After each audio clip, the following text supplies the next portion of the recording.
सरबराह मिनहाजुल कुरान ताहिरुल कादरी ने कहा है कि नाजायज मुनाफाखोरी रोककर हुकूमत अपनी रिट कायम करे। आजमाइश की घड़ी में रोजेदारों को लूटने वाले बदतरीन लोग हैं। ताहिरुल कादरी ने कहा कि मुस्तहकीन की माली मदद के साथ सफेद पोशों को मसनूई महंगाई से बचाया जाए।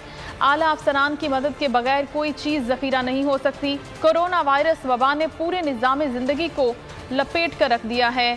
क्या आसमान से अब पत्थर बरसने का इंतजार किया जा रहा है? नेक अमाल इख्तियार करके अल्लाह को राजी किया जाए।